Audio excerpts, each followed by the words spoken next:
예, 전도서입니다. 전도서 11장 1절 10절입니다. 전도서 11장을 다 마칩니다. 전도서 11장 1절에서 10절이고요. 11장 1절. 유명한 말씀입니다. 전도 11장 1절 같이 읽습니다. 내 빵을 물들 위에 던지라. 여러 날 뒤에 내가 그것을 찾으리라. 이게 내 빵을 물들 위에 던지라. 내 빵을 물들 위에. 고기 밥줄한 거예요? 빵을 물들 위에 던지면 어떻게 되죠? 빵이 그냥 흩어져 버리면 녹아버리지 뭐. 빵을 물 위에 던지면. 근데 여러 날 뒤에 내가 그것을 찾으리라 아래 되어 있습니다. 내 빵을 물들 위에 던지라. 위대하고 거룩하신 주 하나님 감사합니다. 하나님께서 도우시고 긍휼 베풀어 주셔서 주의 영을 충만케 해주시고 또 이 시간 하나님 말씀이 은혜로 그냥 선포되도록 도우시고 듣는 모든 손들도 믿음으로 잘 받아서 말씀을 마음에 간직하도록 도와주십시오. 전능자 하나님께서 성령을 통해서 신선한 기름으로 기름 부어주시고 아침 이슬처럼 더 내리는 비와 같이 그렇게 이 주의 말씀이 저희 마음에 임하기를 원합니다. 아버지 하나님 온종일 주의 영과 주의 은혜로 충만한 시간이 되도록 도와주시옵소서. 전한 자나 듣는 자가 모두 우리 주님을 더 깊이 알고 또 주의 말씀을 더 친밀하게 깨달아 알게 해 주시길 원하고 또 이 말씀으로 살아갈 수 있는 힘을 주시길 간구합니다. 감사드리며 주의 성기도합니다. 아멘. 예. 오늘 공부할 말씀은 내 빵을 물들 위에 던지라. 내 빵을 물들 위에 던지라. 전도서 11장 1절 6절은 하나님의 말씀을 뿌리라 또 전도하라 이런 구절로 굉장히 많이 사용되는 그런 본문 중에 하나입니다. 제가 처음 성경 읽을 때 내 빵을 물들 위에 던지라 이 말씀이 상당히 좀 당황스러웠습니다. 그때는 개역성경 읽었는데 개역성경은 너는 내 식물을 물 위에 던지라 여러 날 후에 도로 찾으리라. 내 식물을 내 식물을 물 위에 던지라는 게 이제 물론 이제 뭐 개역에서 식물은 동식물에서 식물이 아니고 동식물 할 때 식물이 아니라 이제 음식물의 약자예요. 내 식물을 할 때 먹을 식자 써서 먹을 것을 물 위에 던지라 이러거든요. 그러니까 저는 이제 개인적으로 그때는 이제 뭐 어린 시절에 음식물을 물 위에 던지라고 하니까 이게 뭐 고기 밥주라는 말인가 대체 뭔 말인가 왜 생각했었어요. 그 개역 개정에는 이제 너는 내 떡을 물 위에 던지라. 여러 날 후에 도로 찾으라. 이렇게 이제 또 고쳤죠. 빵이든 떡이든 뭐 음식물이든 그것을 물 위에 던진 것은 헛짓을 하는 겁니다. 물 위에 던진 건 그렇죠. 없어져 버린다고요. 한번 던져보세요. 물 위에 여러분이 빵 던져봐요. 떡을 던지든 아니면 밥을 던지든. 밥을 던지면 좀 허옇게 보였다 좀 지저분해 보이겠지만 강물 위에 던지면 아마 한 호수 위에 던지면 금방 없어질 겁니다. 그럼 없어져 버려요. 녹아나 버린다고. 예. 우리가 이 주의 말씀을 뿌리든지 아니면 선을 행하든지 의를 뿌리든지 여러분이 뭘 하든지 대부분 다 금방 안 보입니다. 없어져 버립니다. 안 보여요. 그게 뭐 한참 그게 흔적이 남아있으면 좋은데 흔적이 남아있지 않다고. 흔적이 계속 남아있으면 오히려 오물이죠. 오염이지. 그렇게 물 위에 던진다. 이거는 완전 헛짓하는 거라고요. 누가 물 위에 빵을 던지겠습니까? 헛짓하는 거지. 고기 밥 주는 거 아니면 빵을 물 위에 던지면 빵은 바로 없어집니다. 본문에는 빵을 물 위에 던지면 여러 날 뒤에 그것을 되찾을 것이다 이렇게 말합니다. 어떻게 되찾아요? 물에 던진 빵이. 물에 던진 빵을 어떻게 되찾냐고. 그러나 물 위에 빵을 던져보면 여러분이 뭐 잘 알죠? 빵은 그냥 안 보인다면 사라져버린단 말이죠. 제가 어릴 때 시골에서 강물에서 저희네 낙동강, 저희가 사는 곳이 낙동강 지류가 있어서 물이 좋았어요.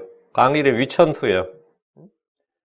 지금 뭐 제가 보면은 나중에 가서 보니까 하도 강물을 끌어당겨 쓰고 말이죠. 거기다가 또 오물을 막 버리고 아주 강이 도랑이 됐어. 그 넓은 강이 해변도 좋고 모래사장도 엄청 넓었거든요. 모래골판도 넓고 진짜 아름다운 강가였는데 가보니까 풀이 나고 말이죠. 강이 왜 이렇게 되냐? 이 넓은 강이 도랑물이 되어 있는 거예요. 물어보니까 막 이렇게 막 축사들 키우고 말이야 딱 끌어 쓰고 막 하면서 엉망이 되어버렸다고. 강을 관리를 안 해가지고 거기 뗏목을 띄우고 배를 띄울 수 있던 강물이 왜 저 모양이 됐냐고. 그건 물론 뭐 많이 아이들도 많이 빠졌고 했지만 그 아름다운 강물이 완전히 강이 아닌 거예요. 와 황당하더라고요. 그런데 거기서 이제 사람들 빨래도 하고 뭐 저희들은 뭐 여름이 되면 완전히 뭐 목욕도 하고 뭐 쓰레기도 갖다 버리죠. 왜냐면 강가에 전부 다 뭐가 있냐 밭이나 논이 있어요. 그럼 풀가서 뽑아가지고 막 아니면 강에 막 갖다 버린다고. 그러면 자연정화가 되지 사실은. 지나가다 보면 그죠? 자연정화가 되거든요. 그 점심을 먹다가 남은 음식물을 막 강물에 던지거나 호수에 던지면 그것은 바로 물고기의 밥이 됩니다. 그래서 전혀 문제 없었어요. 빵을 물에 던지면 몇 분도 되지 않아서 흔적도 찾을 수 없게 다 녹아버립니다. 물고기들이 이걸 다 먹습니다. 그런데 이 본문에 그럼 내 빵들을 물에 던지라. 이 말은 뭐 물고기 양식을 주란 말이냐 이거. 솔로몬이 지금 물고기들 먹이란 말 하는 건 아닐 거 아니에요. 물론 여기서 영적 해석을 할 수 있습니다. 빵은 이제 말씀의 빵을 가리킨다. 물은 민족이나 백성을 가리킨다. 이런 식으로 비유적으로 풀이하면 좋은 설교 주제가 됩니다. 우리는 일단 본문을 문자적으로 그 의미를 보고 나서 좀 더 영적 해석과 적용을 하겠습니다. 내 빵을 물들여 던지라. 이 말은 다양한 해석이 있는데 이는 어떤 상인들이 양식을 얻기 위해서 물 위에 배를 띄우라는 것이다. 이렇게 해석하는 분들이 있습니다. 솔로몬이 농업을 유출한 이스라엘에 해상무역을 촉구한다. 이 지중해를 중심으로 해상무역을 촉구하고 상업을 장려했다. 이렇게 보는 겁니다. 빵을 우리의 양식, 재원, 자본, 노동으로 보고 물 위에 던지라. 이 말씀을 해상무역에 투자하라. 이렇게 해석하는 거죠. 이사야 23장 3절에 두로의 재원은 큰 물로 말미암아 시올의 시 곧 강의 수확물이며 두로는 민족들의 시장이로다.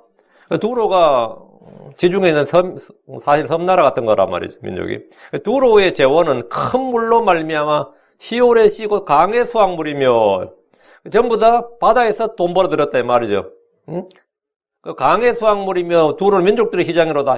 큰 물로 말미암아 그 해상무역으로 번성한 나라단 말이죠. 이 말씀대로 어느 민족이나 어느 나라나 해상무역은 국부의 원천입니다. 해상무역은 국부의 원천이에요. 어떤 이는 농부들이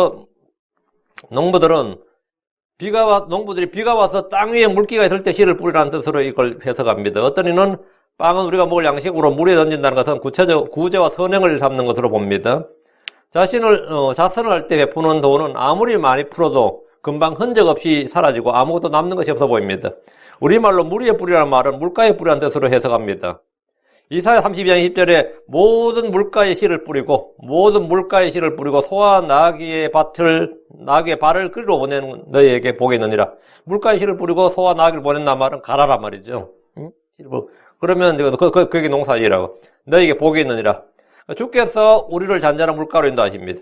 물가에 심은 나무, 강가에 뿌리를 뻗은 나무는 너희가 오는 때를 보지 않냐면 잎이 푸르고 가물해도 걱정이 없으며 열매 맺는 일을 그치지 않습니다. 자, 본문을 보겠습니다. 1절. 내 빵을 물들 위에 던지라. 여러 날 뒤에 내가 그것을 찾으리라. 근데 우리가 이제 이런 식으로 이제 뭐 해상무역에 투자하라, 농사를 어떻게 지어라 이런 식으로 이제 해석하지는 않죠. 크리스천들로서. 우리의 빵을 왜 물들 위로 던지라는 거냐? 이것은 투자입니다. 땅에 씨를 뿌리면 훗날 그것이 자라나서 열매를 맺고 수확하게 됩니다. 마찬가지로 빵을 물들여 던지면 여러 날 뒤에 그것을 되찾게 되리라 했습니다. 첫째, 성경에서 빵은 생명의 빵, 주의 말씀입니다. 우리 주께서 도움을 청하러 온 한 여인에게 말씀하셨습니다. 서로 보내기에 여인 기억나시죠? 마태복음 15장 26절에 자녀들의 빵을 집어 개들에게 던진 것이 마땅치 아니하니라. 자녀들의 빵을 집어. 주의 말씀 우리가 먹을 빵입니다. 첫 번째 빵 하면 이게 주의 말씀. 두 번째 빵 하면 주께서 하라고 우리에게 주신 일입니다. 주께서 하라고 주신 일은 양식입니다. 요한복음 4장 32절에 그분께서 그들의 이르시되 내게는 너희가 알지 못하는 먹을 양식이 있느니라 하시니라. 주께서 사마리아 여인에게 복음을 전하시고 자신을 증언하셨죠. 그리고 그 혼을 구원하셨는데 그걸 하시고 나서 하신 말씀이 내게는 너희가 알지 못하는 먹을 양식이 있느니라. 주께서 내게 하라고 하신 일, 맡기신 일이 내게 뭐라고? 양식이다 이거예요. 양식이다. 두 번째 의미입니다. 세 번째, 주 예수님은 우리의 양식입니다. 빵입니다. 주께서 요한복음 6장 55절에 내 살은 참으로 양식이요 내 피는 참으로 음료이니. 주 예수님은 하나님의 빵입니다. 요한복음 6장 33절 하나님의 빵은 하늘로부터 내려와 세상에 생명을 주는 자로다 하시니라. 자신이 생명을 주는 자로다. 자신이 빵이다 이거예요. 주 하나님은 생명의 빵입니다. 요한복음 6장 35절 예수님께서 그들에게 이르시되 내가 곧 생명의 빵이니 내게 오는 자는 결코 줄이지 아니할 것이요 나를 믿는 자는 결코 목마르지 아니하리라. 내가 곧 생명의 빵이니 했고 요한복음 6장 48절에도 내가 곧 그 생명의 빵이로다. 우리가 빵을 물에 던지는 것은 주의 말씀을 뿌리고 주께서 하라고 하신 일을 하고 주 예수님을 많은 사람들에게 전해주는 겁니다. 이것이 우리가 먹어야 할 빵이고 던져야 할 빵입니다. 그럼 물들 위에 던지라, 땅 위에 던지라, 밭에 던지라도 아니고 왜 물들 위에 던지라 했는 빵을 주의 말씀, 주의 일, 주 예수를 적용하면 물들에 해당하는 건 뭐냐 이거예요. 사람들입니다. 이사야 48장 1절에 오 야곱의 집이여 이 말을 들을지어다 너희는 이스라엘이라는 이름으로 불리고 유다의 물들에서 나왔으며 너희는 유다의 물들에 나왔으며 유다 민족을 유다의 물들 이러세요. 야곱의 집 이스라엘을 불리는 이들이 유다의 물들에서 나왔다 그랬으면 유다의 물들은 유대인을 일컫습니다. 한 구절 더 계시록 17장 15절 또 그가 내게 이르시되 내가 본 물들 곧 음녀가 앉아있는 물들은 백성과 무리들과 민족들과 언어들이니라. 정의가 딱 나오죠. 해석이 따로 필요 없습니다. 물들은 뭐라고요? 백성들, 무리들, 민족들, 언어들이니라. 그러니까 물들이 무엇인지 정확한 해석이 성경의 스스로 말하고 있는 겁니다. 정확한 해석을 우리 그러니까 뭐 원언이 학자니 찾아갈 필요 없는 거죠. 주의 말씀이 빵이라면 물들은 사람들입니다. 백성들이고 무리들이고 민족들, 언어들입니다. 그럼 물들 위에 빵을 던지는 것이 무엇인지는 정확히 알 수 있는 거죠. 생명의 빵을 물들 위에 사람들 위에 던지라. 여러 날 뒤에 내가 그것을 찾으리라. 이 말씀대로 뿌리면 뿌린 대로 거둔다. 심으면 심은 대로 거둔다. 이게 당연한 이야기죠. 사람이 무엇을 심든지 그것을 거둡니다. 주의 말씀을 뿌리는 이 일은 빵을 물 위에 던지는 것처럼 아무런 효과나 결실이 없어 보입니다. 그러나 때가 되면 거둡니다. 시편 126편 5절에 눈물을 흘리며 씨를 뿌린 자들은 기쁨으로 단을 거두리로다 했습니다. 우리가 행한 선한 일과 주를 위해 행한 일은 결코 헛되지 않습니다. 믿음으로 행한 일과 성령으로 행한 일은 물 위에 던지는 빵처럼 금방 사라지고 보이지 않지만 여러 날 뒤에 그것을 되찾습니다. 2절입니다. 7에게 또 8에게 몫을 주라. 무슨 재앙이 땅 위에 임할지 내가 알지 못하느니라. 1절과 연관해서 보면 1절에서의 빵이 구제, 자선, 나눔과 같이 선을 행하는 것이라는 뜻임을 알 수 있습니다. 우리는 기회가 닿는 대로 선을 행하고 나누어주는 일을 행해야 됩니다. 궁핍한 사람에게 선을 행하고 양식을 나누어주는 일은 의를 행하는 겁니다. 우리 1절에서 빵을 주의 말씀, 주의 일, 주의 순으로 해석했는데 이는 우리가 주의 청지기들이고 세상이라는 밭에 나서 일하는 일꾼이기 때문입니다. 7에게 또 8에게 몫을 주라. 이것은 청지기들에 주신 직분입니다. 누가복음 12장 42절에 주께서 이르시되 그런즉 자기 주인으로부터 그의 집안 사람들을 넘겨받아 다스리는 제때에 그들에게 그들 몫의 양식을 나누어줄 신실하고 지혜로운 청지기가 누구냐? 주님께서 그들 몫의 양식을 나누어준다. 그들 몫의 양식을 나누어준다. 청지기는 자기 양식을 주는 게 아닙니다. 주인의 것을 주는 거지. 그들 몫의 양식을 나누어줄 신실하고 지혜로운 청지기예요. 7이나 8이란 말은 가능한 한 많은 사람들이 주란 겁니다. 7은 성경에서 완전수고 8은 새로운 수예요. 7이 끝인데 성경에서 7진법이라고 7이 끝인데 8하면 새로운 시작이라고. 이거 마치 도레미파 솔라시 도 레미파 이렇게 나가는 거라고. 7, 8 이런 거. 그럼 7하고 8하면 이건 제한을 두지 말라는 겁니다. 7 다음에 또 새로운 시작이라고. 7 다음에 또 새로운 시작의 수를 언급함으로써 수위에 제한을 두지 말고 가능한 한 많은 사람들에게 몫을 주라는 겁니다. 무슨 재앙이 땅 위에 임할지 내가 알지 못하느냐. 사람들은 자신이 당할 재앙을 자기가 알지 못합니다. 알면 얼마나 좋겠어요. 불의한 어떤 정직이는 자신이 해고당할 줄 알고 주인에게 빚진 자들을 불렀습니다. 그는 주인의 것을 가지고 선을 베풀기 시작했습니다. 누가복음 16장 5절 절대로 보면 이에 그가 자기 주인에게 빚진 자들을 다 불러 첫째 사람이 이르되 너는 내 주인에게 얼마를 빚졌느냐 하니 그가 이르되 기름 100마리니 다음에 그가 그에게 이르되 내 증서를 가져다가 빨리 앉아 50이라 적으라 하고 그 뒤에 그가 다른 사람이 이르되 너는 얼마를 빚졌느냐 하니 그가 이르되 밀 100석이니 다음에 그가 그에게 이르되 내 증서를 가져다가 80이라 적으라 했더라. 이 양반 왜 이렇게 한 거예요? 이거 주인 거 횡령한 거 아닌가 이거? 불의한 청지기가? 얼마 빚졌냐 이거 100말 빚졌다 그러니까 50절 이거는 공문서 위조, 사문서 위조 뭐 이런 거죠. 문서 위조잖아요. 문서 위조에 사기에 뭐죠? 횡령에 제가 이거 많이 걸려듭니다. 배임에 뭐 직무유기에 불의한 청지가 이런 일은 요즘 누가 만약 했다면 이 손해배상 청구 들어옵니다. 바로 횡령죄, 배임죄, 사기죄 뭐 별거 다 다양한 제목으로 재판을 받게 될 그런 일입니다. 근데 이거는 뭐 이제 우리 미국에서 말이 안 되는 거고요. 한국에서 말이 안 되는데 유대에서는 왜 이런 일이 발생하냐 하면 누가 이제 가난해서 기름 좀 빌려주십시오. 밀을 좀 빌려주십시오 하면 율법에 따르면 뭐 하는 거예요? 이자를 못 받아요. 그럼 이자를 안 받고 빌려주겠어요? 이자도 못 받는데 왜 빌려주겠어요? 이자도 못 받는데. 그러니까 청지기들이 지혜를 발휘해야 돼. 그러다 주인이 대놓고 율법 어길 수는 없잖아. 그럼 하나님 앞에 죄잖아. 그렇다고 이자를 안 받아? 이자를 받으면 죄라며요. 그럼 어떻게 해야 돼요? 예. 선이자 당기는 거예요. 청지기들한테 시키는 거예요. 80 빌려주고, 이건 니는 100으로 해야 된다. 니는 이거 가져가면 100을 빌린 거다. 이렇게 하는 거예요. 아주 편법이라 할 수 있어요. 사실 불법이지, 사실은. 근데 유대에서 이건 많이 했어요. 그래서 이 법은 지금 현재 아랍계, 그 무슬림들이 지금 하고 있는, 무슨 법? 무슨 법? 그게 이겁니다. 그 사람들 5일머리가 넘치는데 외국에 돈을 빌려주는데 이자를 못 받는 거예요. 이자를 못 받으니까 어떻게 하냐면 빌딩이나 부동산을 먼저 차압을 잡아요. 지금 현재 그렇게 하고 있습니다. 지금 현재 그들의 코란의 율법에 따라서. 사실 이자보다 못지않게 받아 나가요, 실제로는. 근데 절묘하게 이자 안 받는다는 식으로 하는데 실질적으로 이자 다 받는 겁니다. 근데 지금 누가복음 16장에 나오는 이 이야기가 불의한 청지기가 했던 일이 바로 그런 일이었어요. 청지기가 주인 돈을 불려야 되는데 그렇다고 이자 막 받을 수는 없고 하니까 우리 지금 요즘 말하면 선입자 당기는 거예요. 다시 더 나쁜 짓이지. 그렇게 했어요. 그러니까 이제 불러다가는 어차피 주인 나 해고할 때 내가 진짜 빌려준 것만큼 해버리면 상관없는 거예요. 그 주인이 꼼짝 못하는 거지. 그래서 증서를 가져다가 막 고친 게 시작한 게 뭐냐면 이렇게 한 거예요. 얼마를 빚졌느냐 하니까 길은 100마리다 100마리니다 하면 내가 100마리를 무조건 갚아야 돼. 근데 그 사람이 실제로 100마리를 가져갔느냐? 그건 아닙니다. 100마리 안 가져갔어요. 그래서 증서를 가져다 빨리 앉아 50이나 적어라. 이 말은 너무 많이 헤쳐먹은 거예요. 50이나 해먹은 거예요. 그래서 50으로 고쳐준 거예요. 그럼 주인은 뭐야?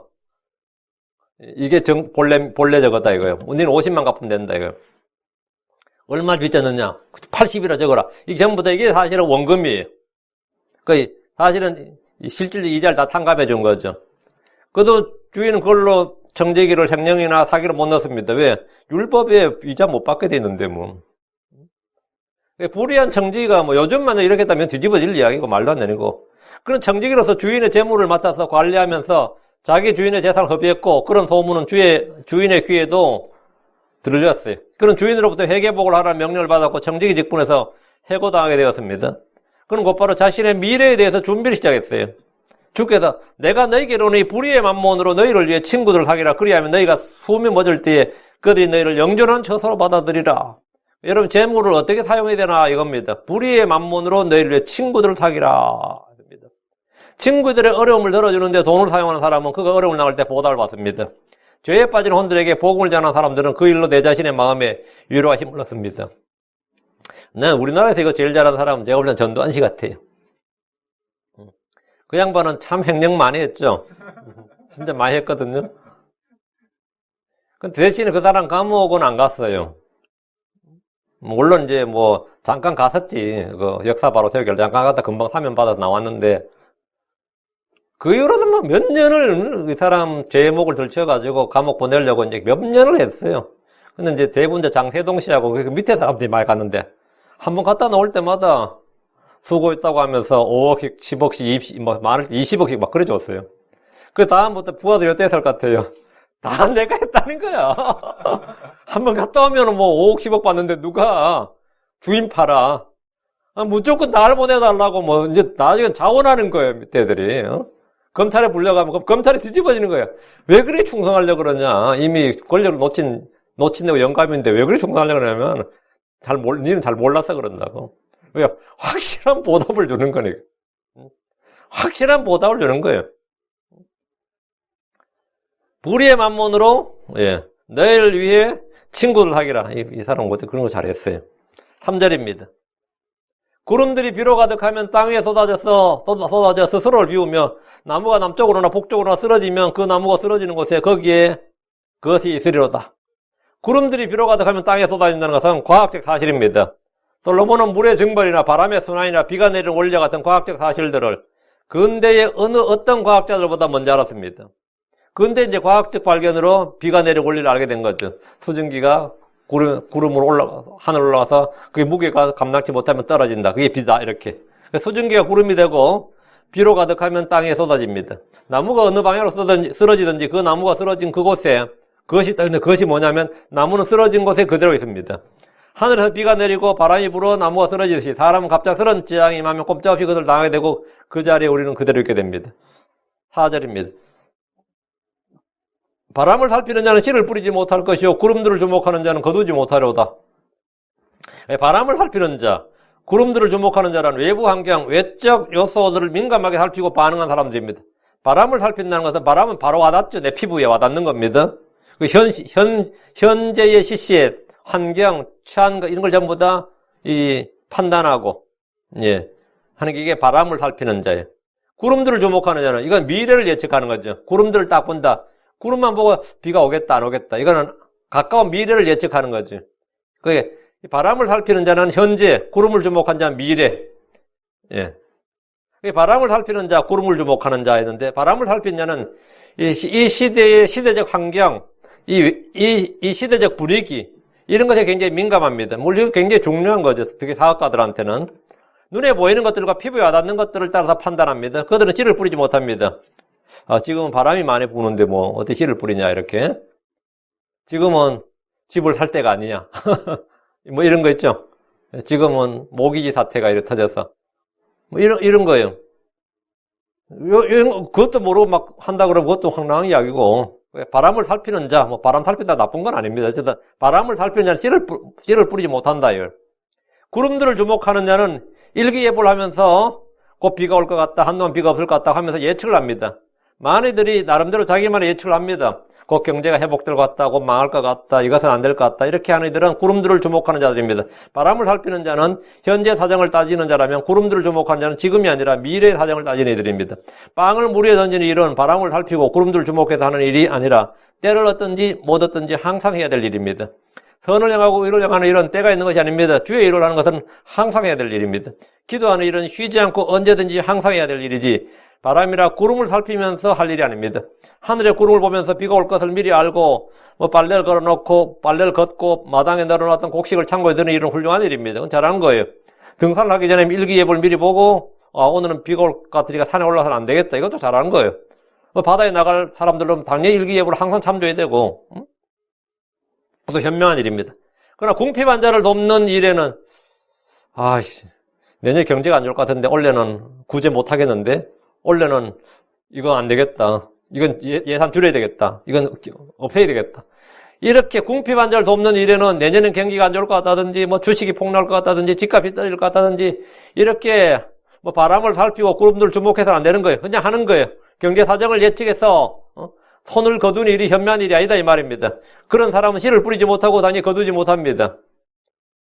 지금 밭으로 수확하러 가야 되는데 우리 애들도 갑자기 산책을 안 하더라고. 그걸 왜 안 하냐 했더니만 에이시언 헤이트리드로 요즘 그게 심해가지고 야 우리 동네 괜찮아. 다 에이시언이야. 우리는 에이시언이 다수야. 에이시언 헤이트리드라는 거야. 야 그게 그냥 막 내 산책하는 데까지 영향을 미치는구나. 근데 우리 그러면 밖에 나가지 말고 거기 안에 단지 내에서만 돌아오려고 했어요. 에이시언 증오범죄를 생각하면 산책도 못하는데 전도지를 어떻게 들고 나가. 그렇죠. 산책도 못하는데 전도지를 어떻게 들고 나가냐고. BLM 운동이나 LGBT 운동을 하는 이들이 설치는 것을 생각하면 우리는 씨를 뿌리거나 수확하는 일을 멈추게 됩니다. 그러나 우리는 그런 것을 살피지도 주목할 필요도 없습니다. 우리는 때를 얻든지 못 얻든지 씨를 뿌리고 휘어진 밭에서 주워야 됩니다.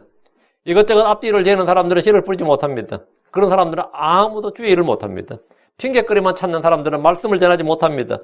복음의 말씀이란 씨앗은 뿌리는 때가 따로 있고 거두는 때가 따로 있는 게 아닙니다. 항상입니다. 언제든지 뿌리고 언제든지 거둡니다. 디모데후서 4장 2절에 너는 말씀을 선포하라.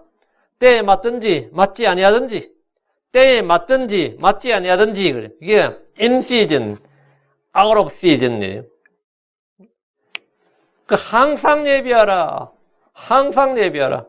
모든 오래 참음과 교리로 책망하고 꾸짖고 권면하라. 지금은 그거 하기엔 좀 그런데 이렇게 살피고 따지고 하다 보면 아무것도 못합니다. 5절입니다. 영의 길이 무엇이니 또 아이 뵌 여자의 태 속에 뼈들이 어떻게 자라는지 내가 알지 못하는 같이 모든 것을 만드신 하나님의 일들도 내가 알지 못하느니라.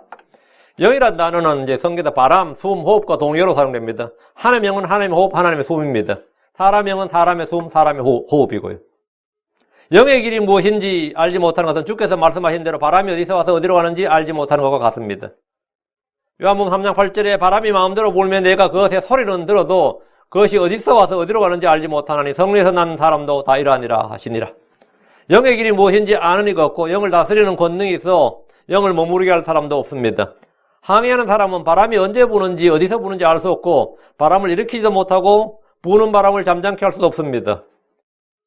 요트 경기장에서 선수들이 모두 놀고 있는 사진을 본 적이 있습니다.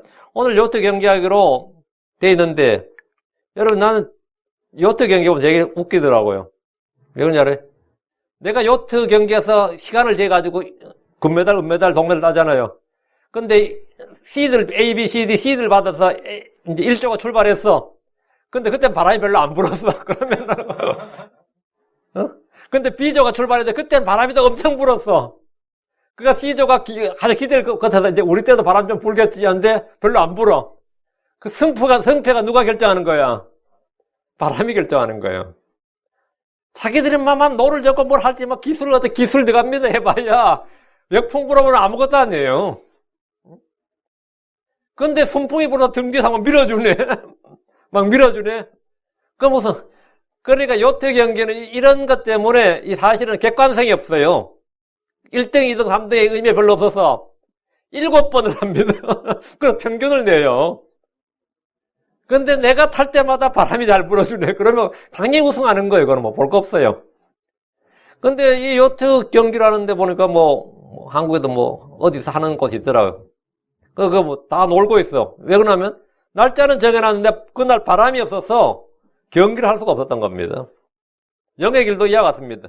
우리는 바람을 이용하고 사용할 수 있을 뿐입니다. 우리는 바람을 일으키지도 못하고 바람을 잠잠케 할 수도 없습니다. 주께서 우리 안에 영을 지으셨지만 그것을 아는 이는 아무도 없습니다. 영에 대해서만 모르는 것이 아니라 몸의 성장 과정에 대해서도 아는 것이 없습니다. 아이 뵌 여자의 태 속에 뼈들이 어떻게 자라는지 아는 사람 없습니다. 어떤 산부인과 의사도 이 사실을 알지 못합니다. 하나님은 다 아십니다. 시편 139편 15, 16절에 내가 은밀한 가운데 만들어지고 땅의 가장 낮은 부분들에서 묘하게 꾸며졌을 때에 나의 실체가 주께 숨겨지지 아니하였나이다. 주의 눈이 아직 하나도 존재하지 않았을 때에 나의 모든 지체들이 주의 책에 기록되되 그것들 중에 아직 하나도 존재하지 않았을 때 기록되었나이다. 사람은 하나님이 만드신 작품입니다. 사람의 영과 혼이 어떻게 형성되었는지 이를 아는 이를 본 적이 있습니까? 아무도 없을 겁니다. 인체 신비에 대해서 말하는 이들은 있어도 영과 혼이 형성되는 것을 말할 수 있는 사람은 없습니다. 영의 길이나 태 속에 뼈들이 자라는 것을 아는 이는 없습니다. 마찬가지로 모든 것을 만드시는 하나님의 일로도 사람을 알지 못합니다. 하나님의 일은 하나님이 아십니다. 고린도전서 2장 11절에 사람의 것들을 사람 속에 있는 사람의 영외에 누가 알리요? 이와 같이 하나님의 것들도 하나님의 영외에는 아무도 알지 못하느니라. 하나님의 모든 일은 그분께서 아십니다. 사도행전 10장 18절 세상이 시작된 이래로 하나님의 모든 일은 그분께서 아시느니라. 내가 알지 못하느니라. 이 말씀은 사람의 한계를 말합니다. 그분께서 아시느니라. 이 말씀은 그분의 신격과 능력과 지혜를 말합니다.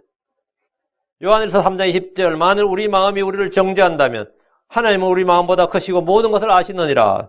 하나님은 우리의 생각과 상상과 마음을 아십니다. 하나님은 모든 감추어진 일과 은밀한 일들을 아십니다. 하나님은 나의 모든 말을 다 아십니다. 하나님은 아신다. 하나님은 자기 양들을 아십니다. 자기 백성들을 아십니다. 우리의 사정과 우리의 모든 필요를 다 아십니다.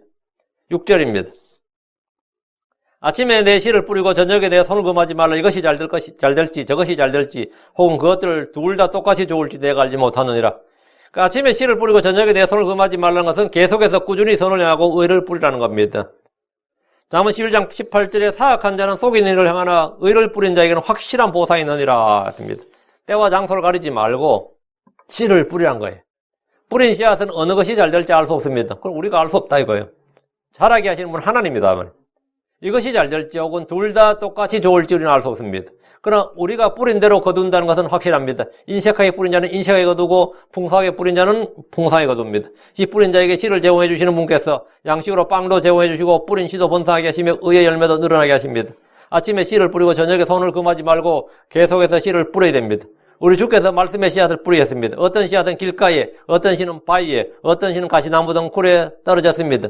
어떤 씨앗은 좋은 밭에 떨어졌는데 우리는 어느 것이 잘 될지 알 수 없습니다. 자갈밭에 뿌려서 다 죽는 것이 아니라 자란 것이 있고 좋은 밭에 뿌려도 자라지 못하고 죽는 것이 있습니다. 우리는 알 수 없습니다. 씨를 뿌리고 물을 주는 일은 우리가 할 일이지만 자라게 하고 열매를 맺게 하시는 분은 하나님이십니다. 고린도전서 3장 6절 7절에 나는 심었고 아볼로는 물을 주어서 오직 하나님께서 자라나게 하셨나니 그런데 이와 같이 심는 자나 물 주는 자는 아무것도 아니며 자라나게 하시는 이는 오직 하나님이시니라. 일을 한 것에 비해서 열매가 없다든지 열매 없는 열심이든지 이런 것으로 손을 거두지 말라는 겁니다.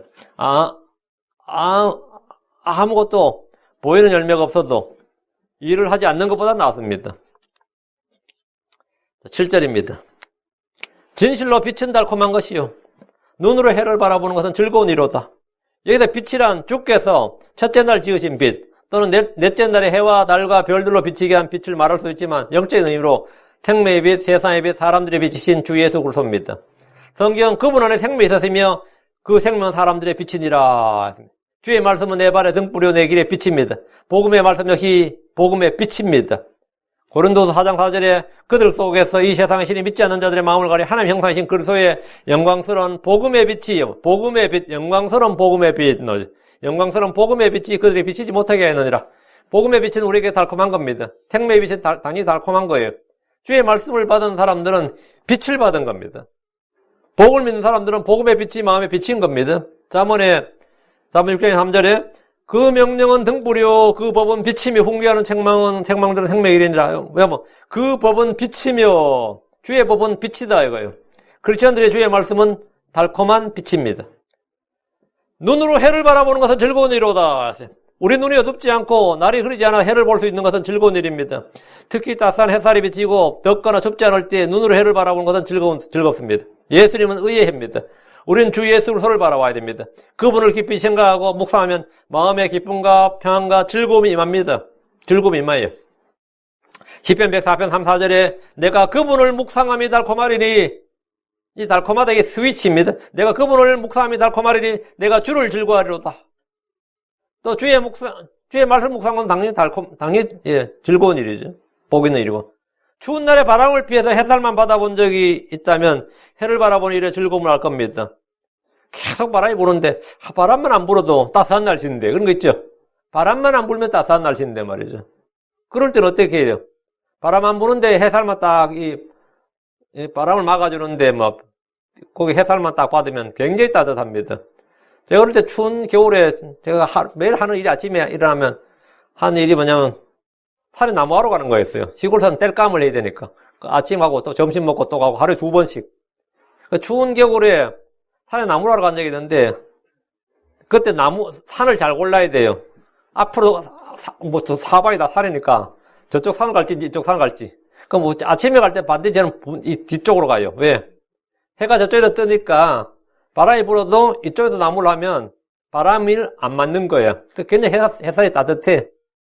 그리고 후엔 저쪽 산으로 가고. 왜? 햇볕을 따라가는 거예요, 햇볕이 어디서 비치는지, 바람이 어디로 부는지를 항상 생각해서 가는 거예요. 산을 등지고 햇살이 비치는 쪽으로 일을 하면, 그거는 굉장히 괜찮아요. 추운 겨울에도 안 추워, 별로. 반대로 하면 엄청 추워요. 음지에서 막 나무하고 엄청 춥다고. 거기다가 또 가까워서, 그렇게 하면 땀이 날 정도로 햇살이 계속 비치면 저쪽에서 바람이 불어도 산이 다 막아주니까 산이라는 게 이렇게 돼 있잖아요. 그럼 이쪽에서 하면 바람이 이쪽에서 막아준단 말이에요. 반대쪽에서 하면 엄청 춥죠. 이런 식인 거죠. 거기다가 이제 잠시 쉬면 말이죠. 그렇게 햇살이 따뜻하고 부드러울 수가 없습니다. 추운 몸이 저절로 풀리고 기분이 좋아집니다. 힘들고 어려울 때 잠시 시간을 내어서 주 예수님을 바라보십시오. 시간을 내서 몇십 분이라도, 몇 시간이 아니라 몇 분, 몇십 분이라도 성경을 펴서 읽어라 말이에요. 마음의 밝은 빛이 따스한 열기와 함께 임합니다. 이거는 체험을 해야 되는데, 이거는 말로 되는 게 아니에요. 이거는 정말 내가 바쁜 와중에 잠시 시간을 내서 몇십 분이라도, 몇십 분까지 아니라 5분, 10분이라도 말이죠. 성경책에서 쭉 첫 페이지부터 밑에까지 쭉 한 10구절, 20구절 읽어 나가다 보면 진짜 밝은 빛이 따스한 열기와 함께 내 마음에 임하는 것을 여러분 체험할 수 있습니다. 그게 눈으로 해를 바라보는 것은 즐거운 일이로다. 눈으로 해를 바라보는 것은 즐거운 이로다. 이 말씀을 문학적으로 받아들이면 인생의 밝은 날들, 좋은 날들을 보는 것은 즐겁다. 이런 식으로 봅니다. 인생의 어둠에 반대되는 의미로 빛, 해로 이해하는 겁니다. 성경 여러 가지 방면으로 적용하는 것은 각자 받은 은혜대로 하면 됩니다. 뭐 그렇게 이해하고 받아들이면 또 그렇게 충분히 받을 수 있습니다. 8절입니다. 그러나 사람이 여러 해를 살며 그 모든 해를 기뻐할지도, 여기서 해는 이열, 해를 할 때, 여러 사람이 여러 해를 살며 할 때 여러 해, 여러 횟수, 여러 해를 살며 그 모든 횟수를 기뻐할지라도 어두운 날들이 많을 터인즉 그런 날들을 기억할지로다. 다가오는 모든 건 헛되도다. 내가 70년, 80년, 100년 살면 뭐가 많다고 그만큼 어두운 날들도 많을 터인즉, 어두운 날들도 많다고요. 그건 필연적인 겁니다. 사람이 인생을 오래 살다 보면 많은 일들을 겪게 되고 좋은 날도 있지만 힘든 날들도 있게 마련입니다. 어두운 날들이 많을 터인즉, 이 말씀은 고난과 고통의 날들, 어려운 날들을 말합니다. 내가 언제나 찬란한 햇살 속에서만 걸을 수는 없는 거예요.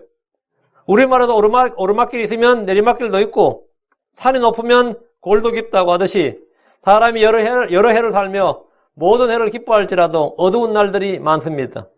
뭐 고생 끝에 낙이 온다는 말도 있지만 반대로 낙을 누리다가 고생한 사람도 많이 있어요. 아브라함에게도 기근의 날이 있었습니다. 야곱은 오랫동안 역경의 날이 있었습니다. 요셉은 어린 시절부터 아버지의 사랑을 듬뿍 받았지만 고난의 날들로 가득했습니다. 다윗도 마찬가지입니다. 그런 고난과 어려움의 날들이 많았습니다. 대언자들이나 사도들은 물론이고 그리스도 안에서 의롭고 경건하게 살고자 하는 모든 일은 다 어려운 날들이 많았습니다. 그런 고난과 역경의 물을 마실 때 해야 될 일이 뭐냐요? 기억할지로다. 주 예수 그리스도를 기억하고 그분의 말씀들을 기억하고 그분께서 우리를 위해서 행하신 일들을 기억하는 겁니다. 생각한다, 기억한다. 생각함으로, 기억함으로 믿음이 옵니다. 그리고 깨달음이 오고 소망이 생깁니다. 그러다 성경은 디모데후서 2장 8절에 다윗의 시에서 나신 예수 그리스도께서 나의 복음대로 죽은 자들로부터 일으켜지신 것을 기억하라. 죽었다 이거 끝이 아니었다. 일으켜지신 것을 기억하라. 또 말하기를 유다서 1장 17절 그러나 사랑하는 자들아 너희는 우리 주 예수 그리스도의 사도들이 전에 한 말들을 기억하라. 그러니까 주 예수님을 기억하고 그분의 대언자들 사도들이 전한 말들을 기억하라. 기억하면 믿음이 와요. 하나님의 말씀을 기억하면 믿음이 온다고요. 말씀을 기억하면 깨달음이 옵니다. 그리고 더 거기서 소망이 생기고 어려움에 처할 때 그 일을 생각하면 점점 더 힘들고 고통스럽습니다. 힘들면 더 고통스러워요. 일만 생각하면 더 힘들죠. 더 고통스럽고. 그러나 주와 그분의 말씀을 기억하면 일은 자연스럽게 풀리고 짐은 덜어지고 수고 대신에 안식이 옵니다. 다가오는 모든 것은 헛되도다 했는데 해 아래서 다가오는 일들은 더 좋은 것이 없습니다.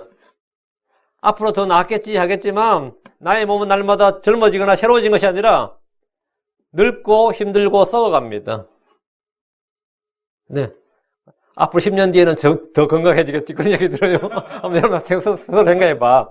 내가 앞으로 10년 뒤에는 훨씬 더 건강해지고 힘이 펄펄 나겠지. 그런 건 없어요.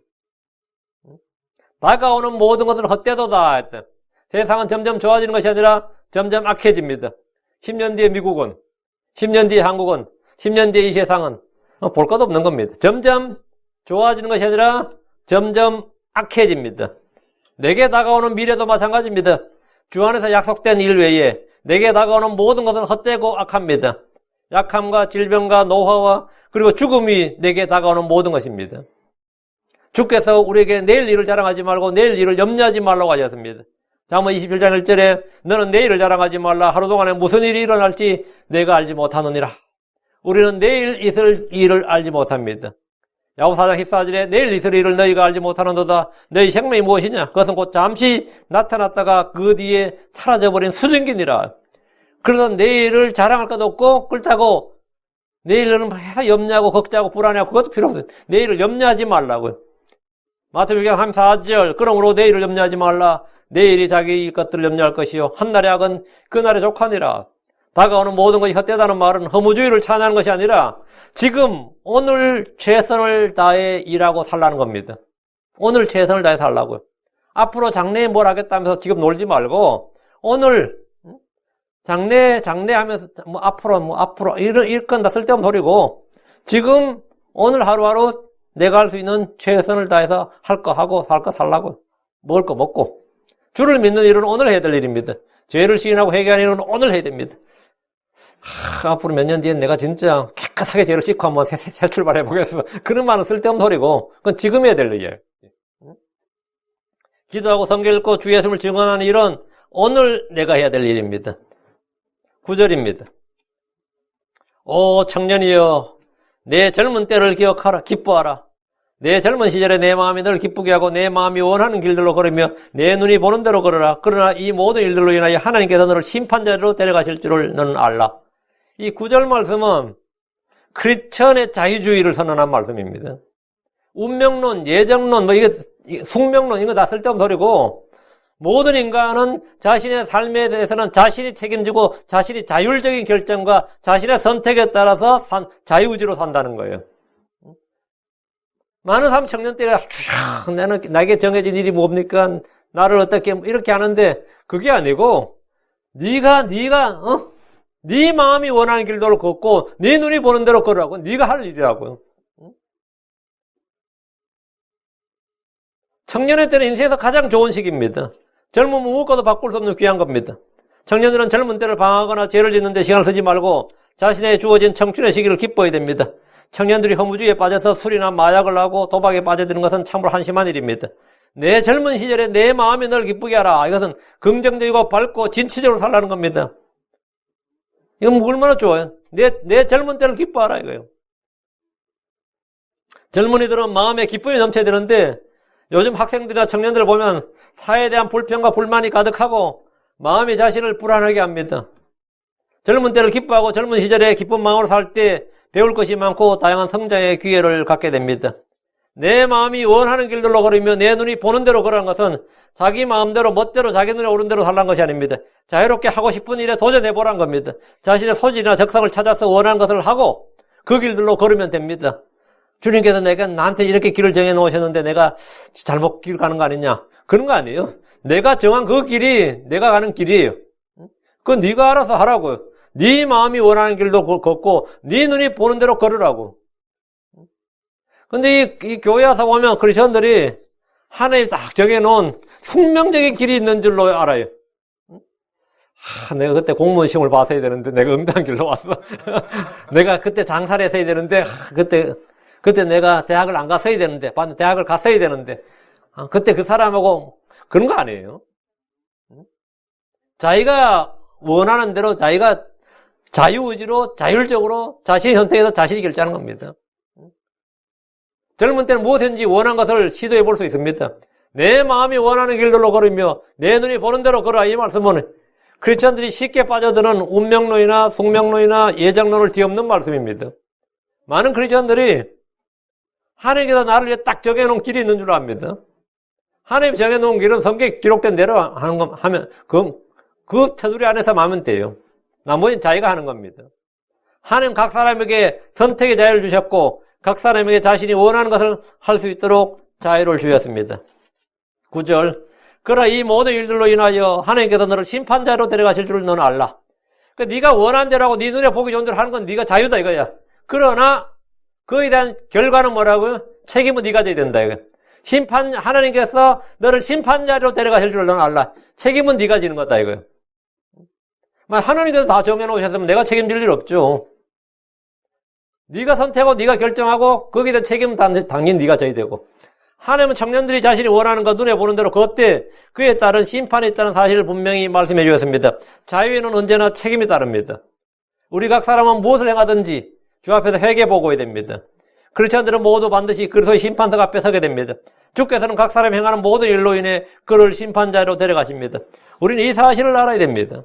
너는 알라 이 말씀은 엄중한 경고입니다. 솔로몬은 젊은 시절 주님이 주신 복을 많은 아내를 얻고 먹고 즐기는 데 사용했습니다. 늙어서는 우상 숭배를 했습니다. 주께서 직접 그에게 나타나서 경고를 주셨는데 그는 돌이키지 않았습니다. 청년이 자기 젊은 때를 기뻐하고 젊은 시절에 원하는 것을 하면서 죄를 짓지 않으려면 주의 심판을 알고 주의 말씀에 따라 자기 길을 조심해야 됩니다. 시편 119편 9절에 청년이 무엇으로 자기 길을 깨끗하게 하리까? 주의 말씀에 따라 자기 길을 조심함으로 하리이다.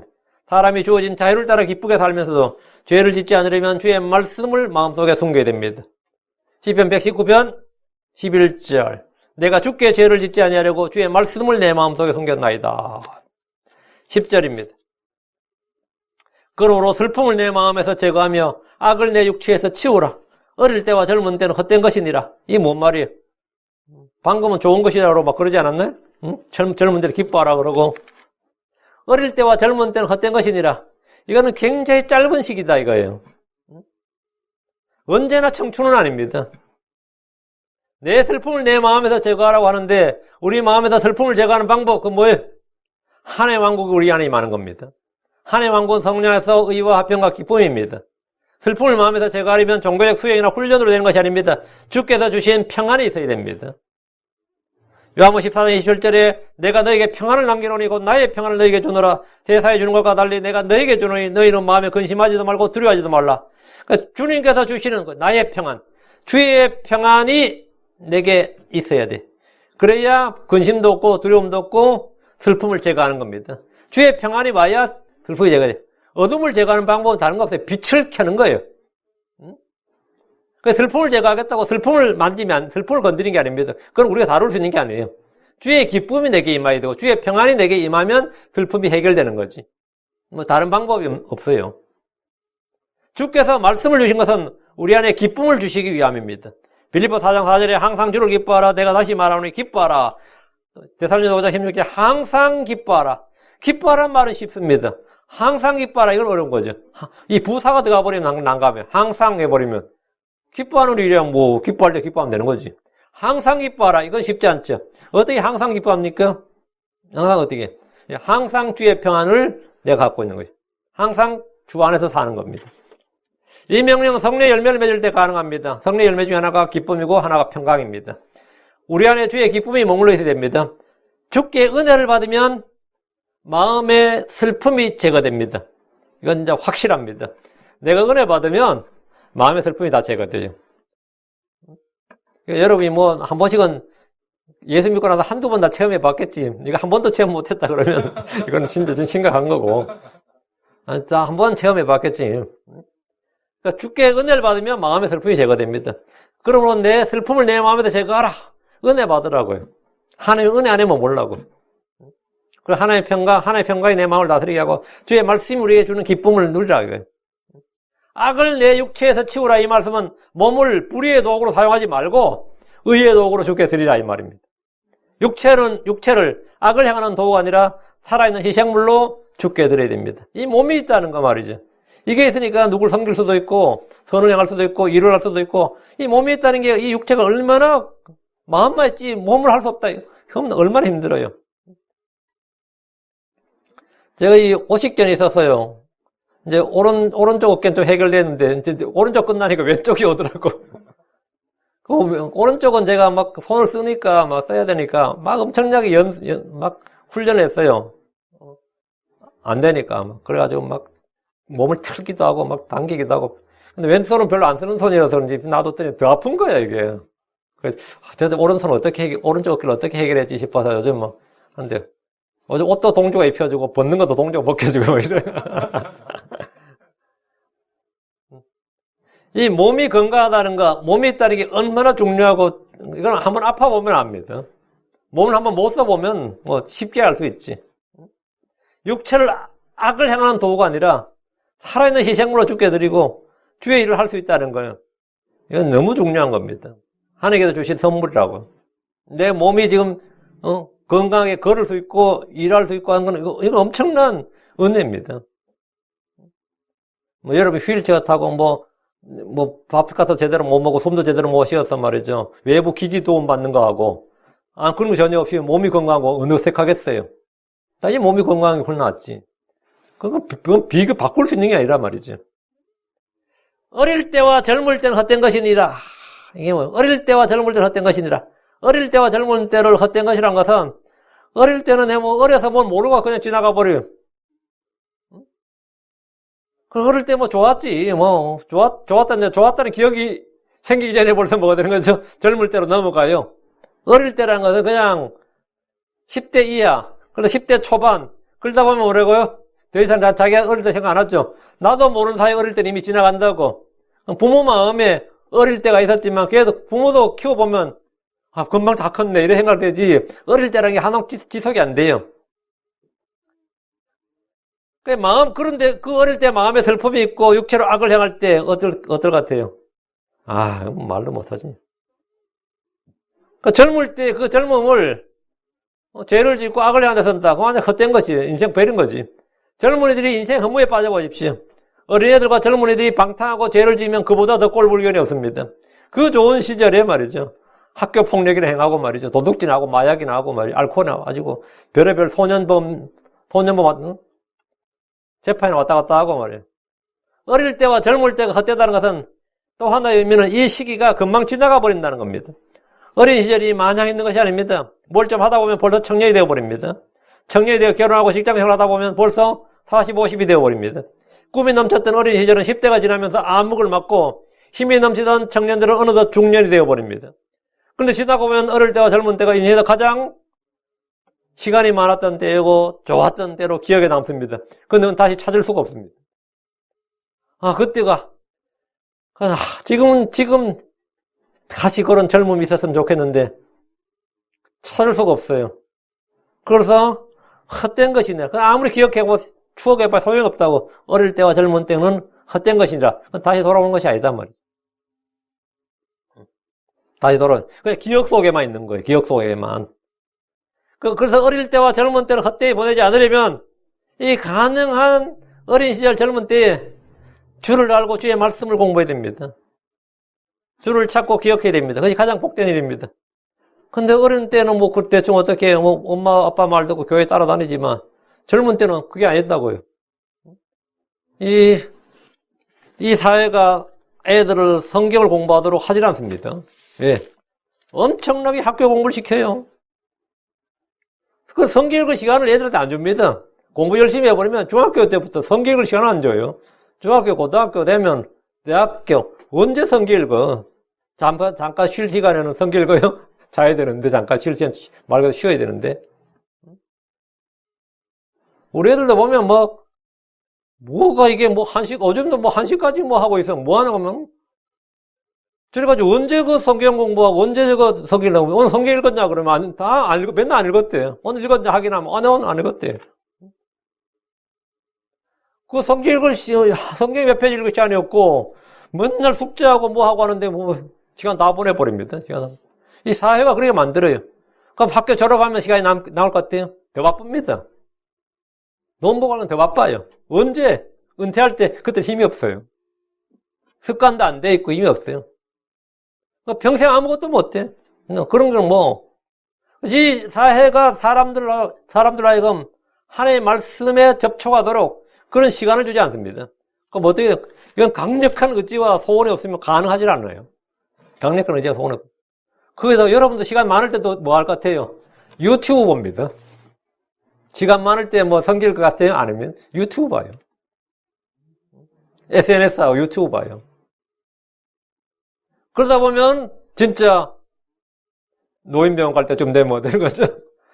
그때 젊을 때 해봐야 어릴 때와 젊은 때는 헛것이니라. 아니 답 지나갔다고요. 그냥 기억 속에만 있을 뿐이지 다시 찾을 수 있는 것이라 다시 돌아오는 게 아니다고요. 그냥 헛것이니라. 모든 사람들 지금 나이 든 사람 다 물어보세요. 그때 뭐 했느냐고. 지금 다 나에게 헛것이다고. 예. 시간을 잘 사용하시기 바랍니다. 기도하겠습니다.